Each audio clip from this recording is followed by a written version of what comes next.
आज हम सफलता के एक ऐसे राज पर बात करेंगे जो शायद आपको चौंका दे। एक ऐसा सच जो बताता है कि असल दुनिया में आगे बढ़ने के लिए सिर्फ दिमागी तेजी ही काफी नहीं है। चलिए इसी चौंकाने वाली बात से शुरू करते हैं। ये लाइन हमारी इंटेलिजेंस के बारे में जो पारंपरिक सोच है ना, उसे पूरी तरह से चैलेंज करती है।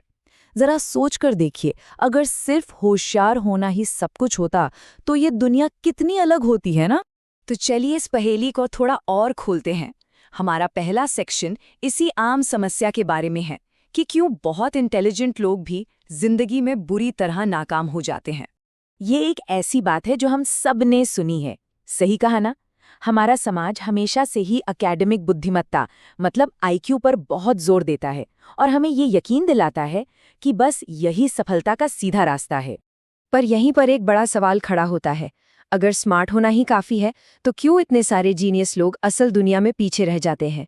यहीं पर वो विरोधाभास सामने आता है जो हमें इस टॉपिक की जड़ तक ले जाएगा। अब जरा इन वजहों को देखिए। मजे की बात यह है कि इनमें से कोई भी वजह दिमाग की कमी की वजह से नहीं है। ये सब भावनाओं पर कंट्रोल ना होने से जुड़ी हैं। यही वो असली कारण है जो काबिल लोगों को भी पीछे खींच लेते हैं। तो मुद्दे की बात यह है कि असल प्रॉब्लम इंटेलिजेंस की कमी यानी लो आईक्यू नहीं, बल्कि इमोशनल इंटेलिजेंस की कमी यानी लो ईक्यू है। एक ऐसी कमी जिसे अक्सर हम लोग नजरअंदाज कर देते हैं। तो फिर इसका हल क्या है? चलिए अब समाधान की तरफ बढ़ते हैं और देखते हैं कि ये इमोशनल इंटेलिजेंस या ईक्यू आखिर है क्या और ये इस पूरी पहेली को कैसे सुलझाता है। ये रही ईक्यू की सीधी और साफ परिभाषा।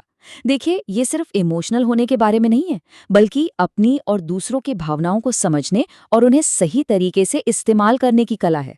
सच कहूं तो ये एक सुपर पावर की तरह है।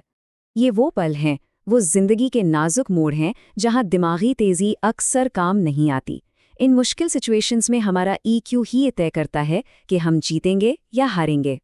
अच्छा, ईक्यू को और भी बेहतर तरीके से समझने के लिए चलिए डैनियल गोलमैन के मशहूर फ्रेमवर्क पर नजर डालते हैं, जो इसे 5 आसान हिस्सों में तोड़कर समझाता है।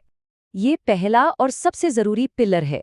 जब कोई ये समझ पाता है कि मैं अभी नाराज महसूस कर रहा हूं, तो वो अपनी भावना का गुलाम नहीं रहता, बल्कि उसका मालिक बनने की राह पर पहला कदम रखता है।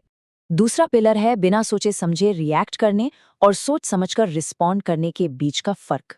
देखिए, गुस्सा आना तो नॉर्मल है, लेकिन गुस्से में कुछ ऐसा कह देना या कर देना एक बड़ी मुसीबत खड़ी कर सकता है। जो लोग अंदर से अपने जुनून से मोटिवेटेड होते हैं ना, वो लंबी दौड़ में हमेशा जीतते हैं। उनका जोश किसी बाहरी इनाम जैसे सैलरी या तारीफ पर निर्भर नहीं करता। सहानुभूति, एम्पैथी, यही तो लीडरशिप और विश्वास की असली चाबी है। ये समझने की काबिलियत कि सामने वाला कैसा महसूस कर रहा है, आपको एक भरोसेमंद और प्रभावशाली इंसान बनाती है। और आखिरी पिलर है सोशल स्किल्स, यानी रिश्तों और सामाजिक हालातों को संभालने की कला। ऐसे लोग लड़ाई को बढ़ाते नहीं हैं, बल्कि बात को संभालकर अपना असर छोड़ते हैं। तो थ्योरी तो बहुत हो गई।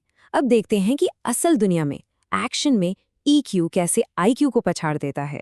ये एक बहुत ही यादगार लाइन है जो इस पूरे विश्लेषण का सार बता देती है। दुनिया में स्मार्ट लोग तो बहुत हैं, लेकिन इमोशनली समझदार लोग कम हैं। और यही वो लोग हैं जो असल में आगे बढ़ते हैं। चलिए एक मिसाल लेते हैं। मान लीजिए 2 लोग हैं, दोनों का आईक्यू एकदम बराबर है।